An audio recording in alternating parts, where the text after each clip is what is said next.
오늘 첫 코너 가볼까요? 자, 첫 순서 시작해 보겠습니다. 저희 항상 시작하죠. 이렇게 기합을 넣고 좀 시작해 볼까요? 네. 네. 저희 지식 성장 프로젝트 자신감. 네, 아주 좋습니다. 네. 오늘의 첫 코너도 지식 성장 프로젝트 자신감인데요. 저희 불교계의 지식 히어로, 인문학계의 지식 끝판왕 자연 스님께 매주 한 가지씩 완전 호기심 돋는 주제들을 골라서 이것저것 여쭤보면서 지식과 지혜를 구해보는 시간입니다. 네, 매주 새롭게 주어지는 주제가 신선하기도 하고 깨알 같은 지식과 지혜를 얻어갈 수 있는 시간인데요. 오늘은 어떤 주제가 나왔을지 스님 주제가 적힌 족자 펼쳐주시죠. 예, 오늘은 따나나난 깨달음의 길 안내 성도 제일에 대하여 라고 하는 주제입니다.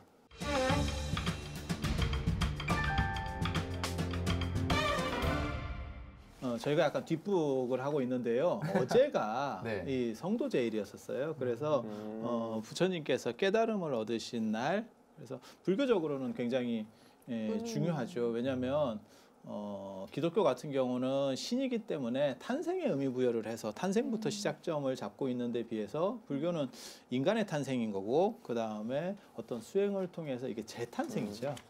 사실 저는 성도 제일이 정확히 뭔지부터 좀 궁금한 게요. 성도가 깨달음을 얻었다. 아. 라고 하는 거고, 제일은 이제 그때를 맞아서 재개하면서 닮아가려고 하는 것. 그런 뜻깊은 날에, 그러니까는 뭐, 예를 들면 우리가 설이나 추석 때도 조상님께 차례를 지낼 때 목욕 재개하고, 그러면 그런 게 제일. 그 다음에 성도라고 하는 건 부처님의 깨달음을, 깨달음을 기념해서 그것을 닮아가려고 하는 날. 그러면 스님 부처님이 원래 왕의 아들이셨잖아요. 다음에는 이제 그 궁전을 떠나고 오랫동안 수행을 하고 난 다음에 이제 그때 깨달음을 따는 그날을 의미하는 거예요? 그날이에요, 그날. 그래서 12월 8일이에요. 12월 8일. 네. 그래서 예전에는 이 12월을 나벌이라고 그랬었어요. 나벌. 나벌이요? 네, 납월. 납. 비읍인가요? 납? 예. 무슨 금속할 뜻이죠, 때 납이? 납. 이제 사냥한다는 뜻이에요. 예전에는 농사가 이제 겨울에는 농사를 안 하잖아요. 그러니까 이제 먹고 살기도 그렇고 이러니까 이제 추가로 이제 사냥을 해서 특히 겨울에는 짐승들이 먹을 게 별로 없고 숨을 데가 별로 없잖아요. 그리고 발자국 노출이 되고 그러니까 사냥하기가 훨씬 좋았다는 거예요. 지금으로 말하면 사실 보호해야 될 시기인데도 불구하고 역으로 그때 잡는 거죠. 그래서 잡기가 그래서 나벌이라고 하고 이제 8일은 초파일 하듯이 그래서 나벌 8일이라 그래서 납8일 이렇게. 나팔일. 처음 나팔일. 들어봐요, 나팔일. 저도 처음 들어봐요. 나팔일은 들었는데 어디서 들었는지 지금 기억하지 못해요. 나팔을 들었을 거예요. 들었어요. 나팔꽃 뭐 할 때 그런 걸 들었을 거예요. 죄송합니다. 이 나팔일이라고 하는 표현은 요즘은 거의 잘 안 써요. 근데 옛날에는 동짓달, 그 다음에 납달 이렇게 했었어요. 네. 그러니까 11월은 동짓달, 12월은 납달, 나벌 이렇게 해서. 그래서 납8일, 초팔일. 네. 초팔일이라고 하는 거는 8일 중에서 부처님 첫 번째 탄생하신 8일이 제일 중요한 8일이니까 12월 중에서 그래서 초8일, 그러니까 8일 중에서 최고라는 의미라고 생각을 하시면 돼요. 보통 부처님 오신 날을 얘기할 때 4월 초파일이라고 하고 지금 성도 제일은 그러면 12월 초파일이 되겠네요. 아니 그렇게 되는 건데 이제 그러니까 초파일이라고만 해도 그게 의미가 되는 게 원래는 달을 붙여야 되는데 8일 중에서 가장 12달 중에서 의미 깊은 거는 4월 8일이니까 그냥 대명사 같이 쓰이는 거예요. 그래서 그냥 초파일 이러면 그 처리가 되는 거고, 같은 8일 중에서 여기는 이제 그 대명사 칭호를 못 갖는 거죠. 그 정도 위치에 못 되는 거죠. 그러니까는 나벌이라고 하는 걸 넣어서 납8일 이렇게. 나벌 초파일 이렇게 안 하고 납8일 이렇게 줄여서 부르게 된 거군요. 성도 제일은 납8일. 그래서 불교 같은 경우는 부처님 탄생이라고 하는 의미 부여가 있고 사람이 존재해야 되니까 그 다음에 그것을 통해서 노력해서 어떤 깨달음을 얻는 의미. 그러니까 지금으로 생각하면 그런 거예요. 제가 대통령이 됐어. 그러면 제가 저희 부모님이 저를 낳은 거는 대통령을 낳은 건 아니잖아요. 제가 노력해서 대통령이 된 거죠. 그러니까 그렇죠. 이분 인생에 있어서 어떻게 보면 가장 중요한 거는 대통령이 됐을 때라고 하는 것도 의미 부여가 되잖아요. 그쵸. 그렇게 되는 거죠. 취임식. 그러니까 탄생이라고 하는 의미, 그 다음에 내가 무언가 노력해서 크게 뭔가를 만들어냈어 라고 했을 때 의미. 그리고 불교적으로는 한 번 더 있어요. 그게 이제 돌아가셨을 때. 돌아가셨을 때 그걸 열반이라고 하는 용어가 이제 깨달음을 완성했다라고 하는 뜻이에요. 그래서 아무리 깨달아도 육체가 있으면 그 육체로부터 생기는 발생하는 제약으로부터 자유로울 수 없대요. 그래서 마지막 돌아가실 때가 돼서 최종적으로 모든 깨달음이 완성이 된대요. 그러니까 육체만 있고 정신적으로는 그러니까는 35세 12월 8일 때 부처님께서 깨달음을 얻어서 정신적인 걸 완성을 한 거고, 하지만 그렇지만 육체적인 부분에서는 장애가 존재했던 거예요. 피할 수 없는 장애, 그러니까 피할 수 없는 장애라는 게 뭐냐면 먹고 싸고 뭐 이런 부분들, 기본적인 생리적인 그런 부분들이 존재하는 거잖아요. 그래서 그런 것들은 완전하게 자유로울 수 없었고, 그래서 정신이 탈각될 때, 육체로부터 정신이 탈각될 때 완성된다라고 생각하는 거예요. 그래서 그걸 열반이라고 하고, 열반은 원래는 완전한 깨달음의 의미예요. 근데 지금은 어떻게 쓰냐면 열반했다 그러면 죽음이다라고 하는 의미로도 써요. 네. 그래서 그것과 구분하기 위해서 완전한 깨달음은 열반, 그 다음에 보통 스님들 같은 경우, 저 같은 경우는 입적이라는 표현을 씁니다. 입적이나 열반이나 사실 그렇게 큰 의미 차이가 있는 건 아니에요. 근데 고요한 깨달음에 들어갔다라고 하는 건 입적. 근데 스님, 그 부처님 오시는 날은 원래 부처님이 돌아가시는 날 아니었어요? 원래 돌아가시는 날에 의미 부여도 해요. 그러니까 총 세 종류의 의미 부여를 하는 거예요. 예. 한 번은 깨달음을 중심으로 의미 부여를 하는 인도에서 그렇게 보는 관점도 있어요. 그 사분율이라든지 남방의 빨리율에 보면 부처님 생애를 깨달음에서부터 쓰기 시작해요. 근데 사분율이나 빨리율은 뭘 뜻하는 그거는 거죠? 이제 규칙인가요, 율? 가장 오래된 그렇죠. 율하면 그게 이제 법률, 제도, 그러니까는 승단의 구성원들이 지켜야 될 어떤 법규, 약속 규칙들인데, 이런 네. 것들이에요. 그래서 그런 것들이 경전보다 훨씬 더 잘 안 변합니다. 왜? 경전이나 이런 것들은 관점의 차이이기 때문에 그거는 다른 사람이 좀 다른 생각을 하더라도 크게 충돌하지 않아요. 그러니까 무슨 얘기냐면 나랑 좀 다른 생각을 가지고 있어도 같이 사는데 큰 지장이 없어. 그런데 밥 먹는 시간이 다르다거나 예불 시간이 다르면, 규칙이 다르면 같이 살 수가 없어요. 그렇죠. 그렇다 보니까 규칙 문제에 있어서 굉장히 사람들이 예민해요. 그래서 그 부분이 잘 안 고쳐져요. 그래서 그게 빨리율이라든지 사분율이 지금 우리가 가지고 있는 부처님에 관련된 자료들 중에서 가장 오래된 자료들 중에 하나예요. 네. 그리고 그런 데서는 그러니까 부처님을 처음에는 깨달음 중심으로 봤다. 그러니까 탄생한 게 중요한 게 아니고 우리에게 의미 있는 것은 당신이 깨달은 거다. 그래서 현재 동아시아 같은 데서도 부처님을 모실 때 깨달은 상으로 모셔요. 이게 항마촉진이라고 하는 게 깨달은 상태를 모시는 거예요. 물론 부처님 오신 날은 네. 이제 태어난 상태로 이렇게 하는 천상천하 유화독전할 때 가르쳤던 이 일명 수인을 말씀하시는 거죠? 수인. 이렇게 하는 부처님, 그냥 쉽게 얘기하면 디스코 부처님 같이 기억하기 굉장히 좋게 하면 이렇게 천상천하 유화독전, 이건 아기 부처님 네. 모습으로 하는 경우가 있고, 일반적으로 법당이라든지 대웅전에 모시고 있는 부처님은 전부 항마촉진, 이거는 깨달음의 상태를 얘기하는 거예요. 그러니까 저분에게 있어서 가장 중요한 것은 깨달음이야라고 보는 거예요. 그럼 스님, 그 부처님이 돌아가시는 네. 그 날짜가 음력으로 4월 8일이에요? 아니면 2월 15일이에요? 2월 15일이에요. 4월 8일은 태어나신 날. 태어나신 날이에요? 불교적으로는 4개의 날이 제일 중요해요. 탄생한 날, 일단 몸이 있어야 뭐 맞아요. 대통령이 되든 뭐 왕이 되든지 간에 뭐 부처님이 되든지 간에 일단 존재해야 된다라고 하는 그쪽에 관심이 있는 분들이 있고, 그래서 그거를 4월 8일. 그 다음에 이제 깨달음을 얻은 날, 깨달음을 12월 얻은 날, 8일. 12월 8일. 이게 이제 성도제일. 성도제일이 12월 8일 어제. 그 다음에 돌아가신 날, 예. 열반. 열반. 열반하신 그리고 날이 언제죠? 열반하신 날은 12월 2월 15일. 12월 15일. 2월 15일. 2월 15일. 그 다음에 출가하신 날. 출가하신 날이 수행자로서의 삶을 살았다고 생각하는 거예요. 2월. 그게 2월 8일이에요. 그럼 그렇게 해서 4대 명절. 이게 이제 4대 명절인데 여기에 두 가지 관점이 있어요. 그러니까 돌아가신 거하고 태어나신 거, 깨달으신 거는 다 중요하다라고 생각하고 모든 사람이 동의하는 데 반해서 한 가지, 처음에 출가하신 거를 중심으로 볼 거냐, 안 그러면 처음에 설법하신 걸 중심으로 볼 거냐. 그래서 인도에서 4대 성지라고 하는 거는 출가하신 장소를 가요. 바라나시라고 하는 데를 가요. 그런 데 비해서 우리가 그냥 일반 절 달력에서 쓰는 4대 명절에는 출가하신 날을 봐요.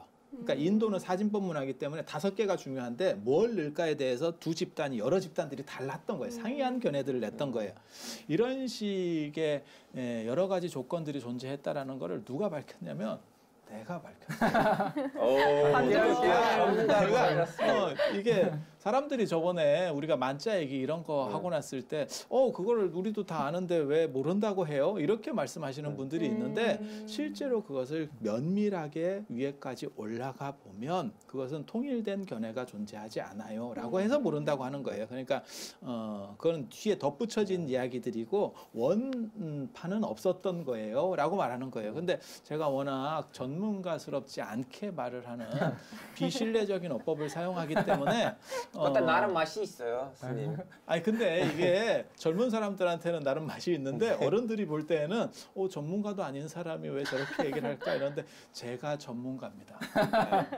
제가 이 바닥의 전문가입니다. 진짜 전문가. 네, 인문학계 박사학위 4개시니까요. 타노 스님. 네, 타노 스님. 사실 그래서 박사학위 4개 갖고 있는 사람이 제가 네이버나 구글 찾아보듯이 모든 학계에 있는 거 서적 다 뒤져봤는데 명확하게 안 나옵니다. 아니, 저는 저는 사실 뭐 그런 석사학위 거죠. 하나만 있는데 허세가 얼마나 심한데 지금 여기 박사가 네. 올해 5개로 올해 5개 늘 생각을 하고 2019년도. 있어요. 와우. 네. 근데 이게 되게 재밌는 게 가장 먼저 만들어지는 개념은 열반 중심이었었어요. 그래서 열반. 초기 경전을 계속 읽어보면 열반 중심의 구조가 가장 먼저 나와요. 그래서 부처님 돌아가시기 3개월 전에 대한 스토리들이 지금 한 7종 정도가 남아 있는데 가장 구체적으로 남아 있어요. 그래서 열반 중심이 가장 초기 가장 빠른 그 사람들의 그러니까는 부처님 초기 제자들은 부처님의 열반을 가장 비중 있게 봤었던 거예요. 그 다음에 이제 깨달음에 대한 성도라고 하는 개념으로 넘어갔던 거고, 그 다음에 사람들이 어떻게 생각하냐면 그래도 탄생을 하셨으니까 이거는 부처님 전기가 아마 완성되면서 나타나는 현상일 거예요. 그래서 탄생 중심으로 가고 우리 동아시아 문화에서는 탄생 중심을 가장 크게 기리고 그게 부처님 오신 날 탄생 중심을 기리고 그 다음에 우리 수행자들 입장에 스님들 입장에서는 부처님을 닮아가야 되니까 법당에 모실 때는 깨달음에 대한 걸 모시고 열반에 대한 거는 거의 잘 안 합니다. 이 동아시아 전통의 특징이 열반상을 만들지 않아요. 왜 그럴까요? 왜 그럴까요? 그 이유가. 죽음을 환기시킨다고 보기 때문에 그래요. 그러니까 인도 문화는 윤회한다고 생각하기 때문에 이것은 끝나고 또 다른 시작 죽음을 그렇게 보는 거예요. 끝과 시작이라는 개념으로 보는 거예요. 근데 동아시아의 전통 문화에는 윤회론이 깔려 있지 않아요. 그거는 불교에서 들어온 거예요. 그래서 유교나 이런 쪽 같은 경우는 죽으면 그냥 끝나는 거예요. 그래서 어른들 앞에서도 뭐 죽는다든지 힘들어 죽겠다든지 뭐 이런 표현들 있잖아요. 그걸 얘기하면 신뢰가 되는 거예요. 하긴 죽음을 환기시킬 영어권 수 문화에서도 있는 죽음에 아무것도 대해서 막 얘기하면 힘들어 안 죽겠다 이런 표현을 금기시하진 않거든요. 근데 확실히 우리나라에서는 어르신 앞에서 뭐 아이고 힘들어 죽겠다 이런 얘기하면 좀 맞아요. 버릇없다고 그게 얘기하는 내세관의 문제예요. 네. 그러니까 내세관이 정착돼 있지 않았기 때문에 동아시아 구조에서는 그래서 저번에 우리 얘기할 때 그런 거 했었잖아요. 인도 문화 중에서 염라대왕이 들어오니까 훅 들어올 수 있는 게 이쪽에는 방어 능력이 없었던 거예요. 그러니까 이쪽에서 어떤 문화 코드가 있어서 그걸 방어해낼 수가 있었던 게 있었다면 쉽게 못 들어와요. 그런데 그 부분에는 없으니까 그냥 쭉 뚫려가지고 쑥 들어오는 거예요. 확실히 이 부분이 좀 반복해서 나오는 것 같은 게 저희 지난 방송들 중에서도 유교는 내세에 대한 사상이나 죽음에 대한 관념이 거의 없었다. 그래서 그것 때문에 현세에서 잘 먹고 잘 살아야 된다. 입신양명 같은 게 유난히 부각됐었다고 말씀을 하셨죠. 그래서 그때 자본주의가 동아시아에서 발전할 수 있었던 것도 그런 사고 방식 때문이다. 라는 얘기를 했었죠. 그래서 지금의 수능 열기까지 오게 된 거죠. 네, 미친 선생님, 듯한 제가 교육열까지. 궁금한 거 있는데요. 지금 부처님 모신 날에 제가 한국에 왔을 때부터 매년 찾아갔어요. 특히 대전에 있을 때는 계룡사는 부처님 모신 날 때 무조건 가거든요. 다 이렇게 너무나 좀 약간 비불자가지 이렇게 사람을 신나게 만드는 그런 분위기였는데, 그러면 연반 제일은 좀 약간 애도의 분위기로 지내는 명절인가요? 아니 이제 열반 제일 같은 경우는 경건하게 이제 수행을 하는 그런 풍토가 있는 거고, 그러니까는 출가절이 2월 8일이고 네. 그 다음에 이제 돌아가신 날이 2월 15일이니까 그 사이에 이제 집중 수행 기간이라고 해요. 옛날에 대정진 기간.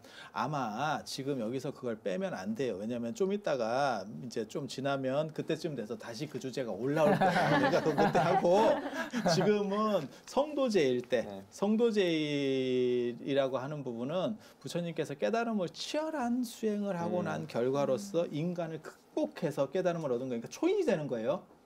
이 초인이라는 데 개념은 굉장히 재밌는 거예요. 그러니까 니체도 초인 얘기를 하지만 부처님 당시에 이미 신에 대해서 회의적이었었어요. 그 당시 인도 사람들이 신이 무엇을 할 수 있겠어? 그러면 구원자는 누가 돼야 되지? 그게 인간인 거예요.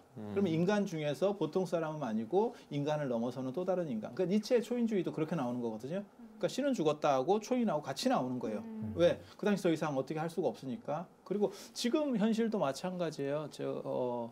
우리가 그 마블의 그런 영화들을 보면 어벤져스나 이런 영화들 우리도 그걸 이제 따라할 정도로 그렇게 돼 있잖아요. 그런데 그 영화들을 보면 보세요. 신도 나오고 뭐 토르나 이런 거는 신이에요. 물론 여기서 이제 부지런한 우리 PD님이 부지런하면 여기 이렇게 하나씩 하나도 넣어줄 거예요. CG 여기 CG. 몰라 이런데 이렇게 얘기를 하는데 안 아니, 넣어주면 이제 대놓고 보도 말을 하지 뻘쭘해. 못하니까 이런 식으로 귀엽게 지적을 하시고 그렇게 해서 예를 들어서 그 토르 같은 경우 신이잖아요. 헐크는 어떻게 보면 인간 중에서 약간 돌연변이 같은 그렇죠. 개념들. 그 다음에 스파이더맨도 내나 그런 거고 스파이더맨이 이쪽에 들어가는 건 아니지만 그리고 그 외에 신과 뭐 돌연변이 캡틴 아메리카도 내나 그런 거고 뭐 이런 여러 종류가 있지만 그 중에서 제일 센 거는 누굴까요? 그런 생각 해보셨어요? 아이언맨. 헐크 아니에요? 지금까지 마블 스토리에서는 타노스님이 끝판왕이었는데요. 네. 아니 그 어벤져스 중에서는 어벤져스 중에서는요. 아이언맨? 아이언맨은 사실 토르랑 거의 비등비등했고 파워로 치면은 이기지 않았어요? 아이언맨. 그래도 타노스한테 마지막에 괴멸적인 타격을 입힌 건 신인 토르였거든요. 사실 굉장히 재밌는 거는 왜 저런 식의 히어로물들이 나오냐면 더 이상 신에게 기대할 게 없게 되니까 히어로물 중심으로다가 바뀌는 거예요. 그러니까 그게 일종의 초인주의를 반영하고 있다고 보시면 돼요. 그런데 굉장히 재밌는 건 그 중에서 100% 가장 강력한 거는 아이언맨이에요. 왜냐하면 아이언맨은 과학을 통해서 발전하기 때문에 지금 대등관계라면 한 100년 정도 지나봐요. 그러면 토르는 신이니까 능력치가 똑같아요. 아이언맨은 계속 발전해가는 거예요. 아이언맨은 1탄, 2탄, 3탄의 슈트부터가 벌써 바뀌고 있잖아요. 맞아요. 그러네요. 슈퍼맨은 우리 어렸을 때 슈퍼맨하고 이 쫄쫄이 요것만 좀 바뀌었지 그거하고 사람 얼굴 정도 바뀐 거지 능력치가 거의 비슷해요. 특별히 다르지 않아요. 그러니까 여자를 약간 좋아하고 뭔가를 구원해야 되고 뭐 이런 거의 비슷한 캐릭터예요. 근데 아이언맨은 계속 왜냐하면 그게 과학적인 그러니까 그건 과학적 초인이잖아요. 그런데 부처님이 말씀하시는 건 정신적 초인인 거예요. 그래서 정신적 초인을 통해서 어떤 완성 단계에 도달하면 사실 지금은 과학화되면서 뇌과학 어쩌고 하면서 사실은 과학이 우리를 초인같이 만들어줄 거야라고 하는 생각도 있는 거예요. 지금 그게 그런 걸 반영하는 게 아이언맨이에요. 그에 비해서 부처님 같은 경우는 과학이나 물질이라고 하는 것이 바뀌어봐야 인간의 행복을 담보해 주지는 못한다. 편리를 담보해 줄 수 있어요. 편리해졌고 더 쉽게 말해서 세련되고 그다음에 멋있어질 수도 있고 다 할 수 있어요. 하지만 죽음과 늙음, 병이라고 하는 것이 존재하는 한 인간은 결국 극복해야 될 또 다른 과제가 존재하고 있는 거예요. 그러니까 재벌이라도 몰라요. 예전에 그 은하철도 999 영화, 그 만화 영화처럼 진짜 로봇이 돼서 산다고 하면 또 다른 세상이 존재할 수는 있을지 몰라요. 하지만 그 속에서도 은하철도 999에서도 얘기하는 게 뭐냐면 너희들이 행복하냐? 맨 마지막에 결국 그 은하철도 999의 맨 마지막을 아세요? 기억이 너무 어렸을 때 봐서 기억이 가물가물해요. 떠나고 끝나지 않나요? 아니에요. 그 로봇 기계화 행성이 파괴되는 거예요. 기계화 행성이 파괴되는 거예요. 그래서 결국 그러한 기계화라고 하는 것은 제한적일 수밖에 없어. 그래서 그게 불교적인 사실은 화엄경 이야기를 담고 있는 거예요. 은하철도 999가. 그게 화엄경에 보면 입법계품이라는 데 보면 선제동자가 53선지식을 이렇게 진짜예요. 농담으로 하는 얘기가 아니고 그냥 불교니까 갖다 붙이는가 봐, 스님이니까 이렇게 생각하지 말고 믿습니다. 그게 실제로 일본 사람이 불교적인 관점에서 그렇게 한 거고 자기가 그렇게 인터뷰를 하는 거예요. 그렇게 해서 그 하나하나의 단계를 넘어가면서 처리가 성숙해 가는 거예요. 그리고 믿었던 메텔은 사실은 기계화 인간이었고 그 기계화의 오야봉 메텔이 딸이에요. 사이보그였어요? 네. 그래서 결국 그걸 다 깨달은 파괴하고 그러니까는 어떻게 생각하냐면 신 매트릭스라고 생각하시면 돼요. 매트릭스가 와우. 결국 다 깨트리고 다시 인간주의로 돌아가자라고 하는 거잖아요. 인간의 본래 모습은 무엇이냐. 그리고 사실은 저 아이언맨 3에서 나오는 것도 그거예요. 슈트가 아닌 진정한 아이언맨은 불안전 속에 존재하는 토니 스타크였다. 물론 우리가 이렇게 얘기를 하면 여러분들이 영화를 보셔서 그러는데 사실 여기 시청하시는 분들이 아이언맨 영화를 봤을까에 대한 굉장한 우려가 있어요. 우리가 저도 지금, 안 봤는데 시청자들 안 보실 것 같아요. 망하는 지금 쪽으로 가고 있는 게 아닌가. 근데 아마 PD님이 편집점을 뭐 찾든지 뭘 중간에 이렇게 자막을 넣어서 잘 처리하실 거예요. 근데 동기 부여가 될 수 있어요. 내용은 분명히 말씀드리지만 이런 구조인 거예요. 이런 구조인 거예요. 그래서 부처님께서는 이 신이 아닌 초인, 그 다음에 그 초인이라고 하는 건 누구냐? 태생적으로 태어나는 존재가 아니고 그건 후천적으로 노력해서 이루어지는 존재. 깨달음을 얻어서 그렇지. 이루어지는 거네요. 근데 저는 질문이 있는데 그 깨달음이라고 하잖아요. 근데 저희가 불교 공부를 하면서 뭐 깨달음을 깨우쳐야 된다라고 이야기를 하는데 사실 그 깨달음의 의미가 좀 어려운 것 같아요. 뭐 인간도 깨달을 수 있다, 뭐 중도 뭐 여러 가지 이야기가 있는데 혹시 깨달음에 대해서 조금 쉽게 설명해 주실 수 네, 뭔가 있을까요? 한마디로 이렇게 부처님께서 그치, 깨달으신 어려워서. 건 이거예요? 라고 한마디로 정리할 수 있는 게 있을까요? 뭐는 뭐다 이렇게 한다면 불가능한 얘기를 하고 있는데 인생이란 뭘까요? 뭐 이런 거하고 비슷한 얘기를 하고 있는 건데 자, 깨달음에 대해서 잠깐만 말씀을 드리면요. 저도 깨달음에 대한 것들을 구체적으로 몰라요. 만약에 제가 깨달음에 대해서 알면 깨달았겠죠. 그래서 깨달음에 대해서는 잘 모르지만 제가 이제 공부를 하면서 지금까지 이렇게 부처님께서 말씀하신 것들을 쾌적을 따라가 보면 그 당시 사람들은 원소론 같은, 지금으로 말하면 원소론 같은 것들의 관점을 가지고 있었어요. 그래서 원소론이라는 게 이제 144개의 원소들이 결합해서 어떻게 유기적 구조를 만드느냐잖아요. 그렇게 원소론을 가지고 있었던 집단을 사문이라고 하는 거고, 부처님은 거기에서 그것들의 관계, 원소의 관계를 얘기해요. 그래서 그 관계가 조금만 이렇게 되면 이 물건이 되고 저렇게 되면 저 물건이 되고 이렇게 되면 행복이 되고 이렇게 되면 약간 고통스러워지고 무슨 얘기냐면 인간이라고 똑같이 생각해 보세요. 우리 같은 사람이나 아니면 뭐 장동건이나 안 그러면 무슨 뭐 저 박보검이나 이런 사람이나 똑같은 사람이에요. 그렇죠. 다 똑같이 오간을 가지고 있어. 그런데 여기서 무슨 차이를 가지냐면 전후좌우 1cm 차이예요. 위치 차이가 더 존재하는 것도 아니고 다른 게 뭐 있는 게 아니고 실제로는 약간의 차이예요. 그게 결합 구조예요. 그 결합 구조를 통해서 행복한 구조를 만들면, 그러니까 더 추가되는 게 아니에요. 행복한 구조를 만들면 그게 깨달음. 그러니까 계속 행복할 수 있는 사람을 가지면 그게 깨달음. 그 다음에 그 결합 구조가 무너져서 좀 불행한 구조가 만들어지고 그것이 반복되면 중생. 이렇게 생각할 수 있는 거예요. 그래서 부처님의 성도라고 하는 건 사실 깨달음 선언이에요.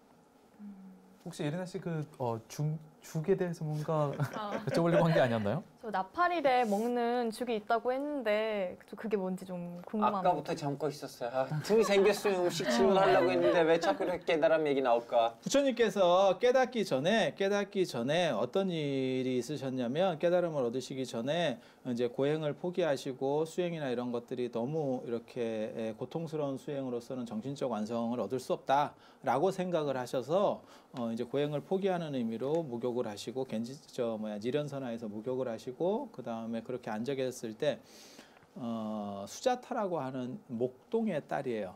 목동의 딸. 공양 걔가 우유죽을 써서, 그러니까 인도가 유목 문화가 있었을 때라서 그래요. 그때는 유목 문화가 있어요. 아리안족 유목이거든요. 그래서 우유죽을 써서 부처님께 공양을 올려요.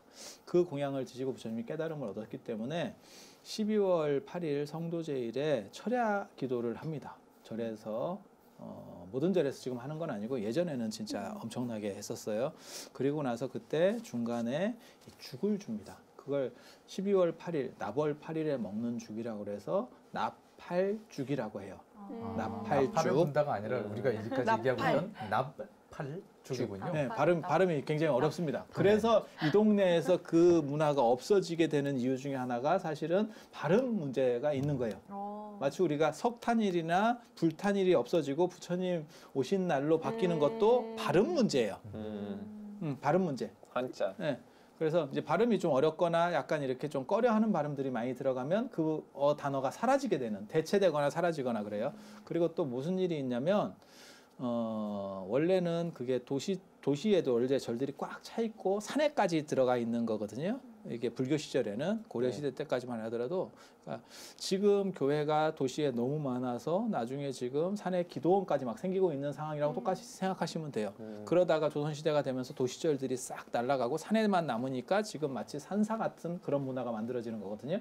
그래서 절은 원래는 다 큰 절은 다 도시에 있었어요. 지금 교회 생각하시면 돼요. 똑같아요. 도시에 다 있었어요. 그럴 경우에는 사람들이 기도하러 와서 철야를 하고 죽을 주고, 그 다음에 그 죽을 절에서만 먹는 게 아니고 동지 팥죽 주듯이 다 이렇게 집집마다 다니면서 줘요. 그걸 오미죽이라고도 하고 5가지 맛이 있는 죽, 그래서 아주 영양죽이에요. 그래서 요즘으로 말하면 견과류가 많이 들어간, 그래서 오미죽, 칠보죽 이렇게, 그래서 그게 특식입니다.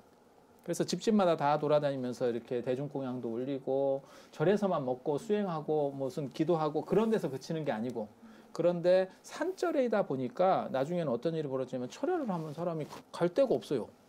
네, 그렇죠. 그러니까 이 문화들이 급속하게 사라지는 거예요. 급속하게 사라지는 거예요.